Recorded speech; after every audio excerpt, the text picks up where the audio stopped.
When this war started, it didn't caught us by surprise.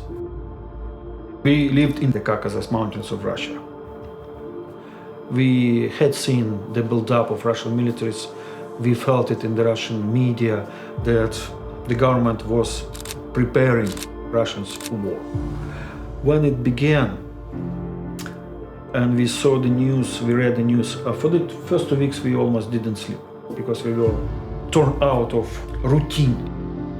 We felt helpless because we were there in Russia and we couldn't change anything. And we saw the animosity in the Russian society going up. And so sometime later we both realized that we cannot stay there any longer.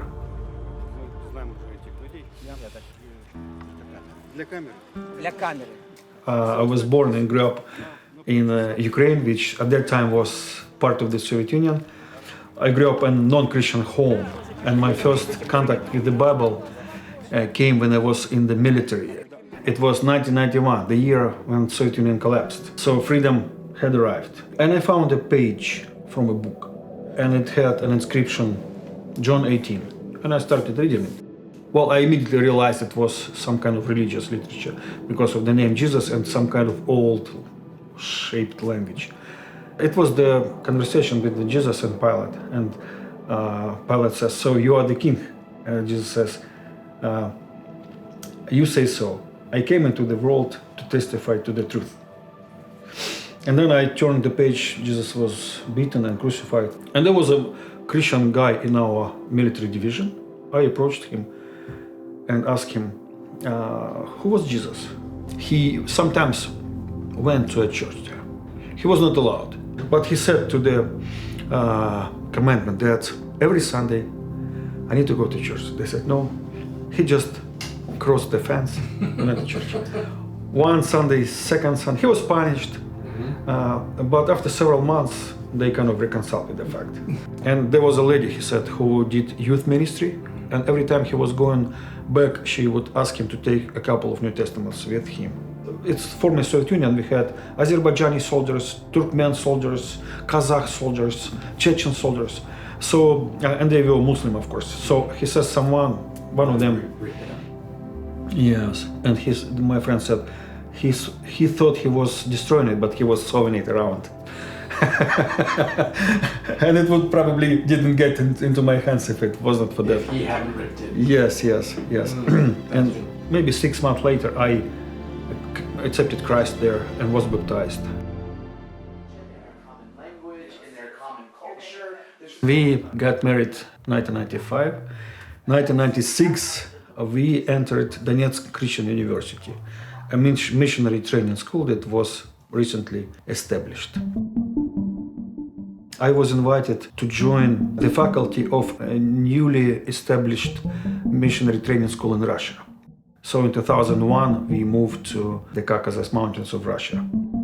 As we were learning more and more about the people groups that populate the region, 40 plus languages, mostly Islamic cultures, and very few conscious efforts to reach to them. Chechens have 1,400,000 people. There is only one church that is visited mostly by Russians. We decided to focus on one of the groups, Balkar. I started learning the language. We would put books, and we would go to highland villages and distribute books around, making some initial contacts. We just don't go on the street giving out the books. They value guests, so they would call you over for tea, and if you see that a person is open, you can give him a book or a CD, Jesus film in Balkar language. And then this war happened. We grew up in Donetsk, which was taken by Russia in 2014. And it all started with the called Revolution of Dignity in Ukraine. Russia invaded Crimea and then took over our home city of Donetsk. And honestly, it was a very difficult time for both of us. We kind of suffered internally. At that time, I told my wife that we are going back to Ukraine. I was invited to join a seminary in Kyiv and changed my plans completely to Ukraine. But over time, we realized that it would not be right for us to go there because we had spent 10 years in Russia. We built many connections. I was learning the language. And so several months later, I changed my mind and I said, we will go to Russia.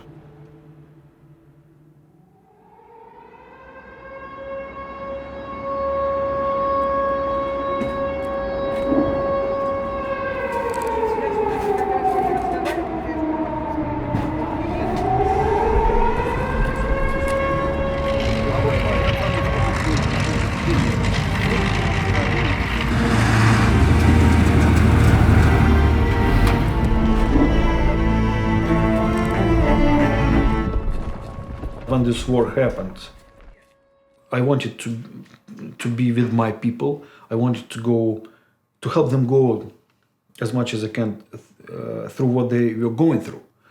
And I wanted my family to be in a safe place.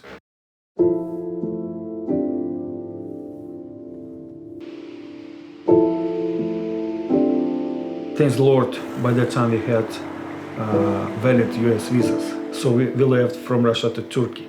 And then my wife and daughter left for the States and I left for Ukraine. And I visited several places. I was in Western Ukraine, Central Ukraine, at least 8 cities before I stopped at Kharkiv. And when I came to Kharkiv, somehow God put it on my heart that I should be there. What I saw in Kharkiv, apartment buildings that were collapsed, burned cars on the streets, burned houses, or people living in a basement of a multiple-story building. Families who lost their loved ones.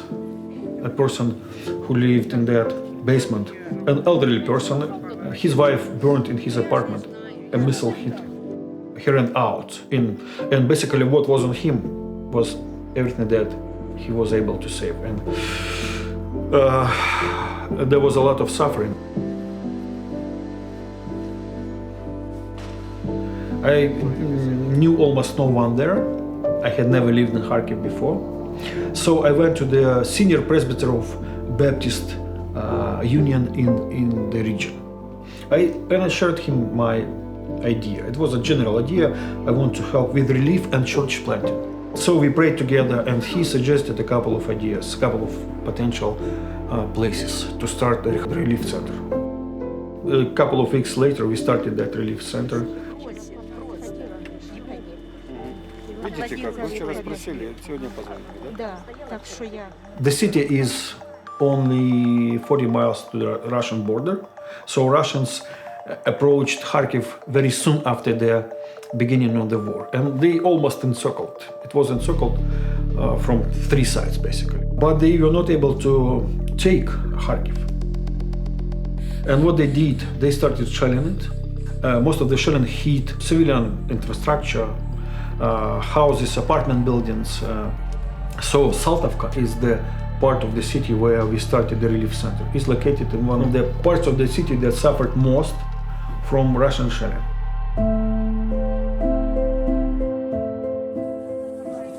This is how a daily distribution of hot meals looks like.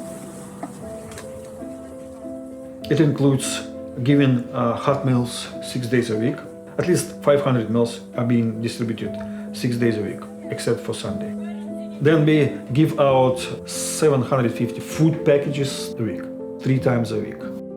At the same time, we started our spiritual work. First, it's a trauma healing course twice a week. We have about 30 people who come for counseling sessions. Then every Sunday we have prayer for Ukraine evangelistic service. We also have children's creative time. It's 2 hours a week when kids can come, and usually parents bring them. Last thing that we just started recently is a family club.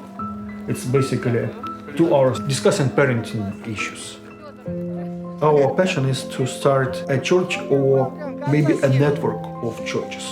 One of my dreams is to find for each of these church plants a partner church, maybe here in the States, maybe somewhere in Europe, who would be willing to come alongside of this new church plant for the next, let's say, 3 to 5 years, helping with some needs, maybe rent, maybe visiting, coming and preaching, sharing the gospel, so that in several years the churches would sail on their own. God bless you. It would be a great adventure for us.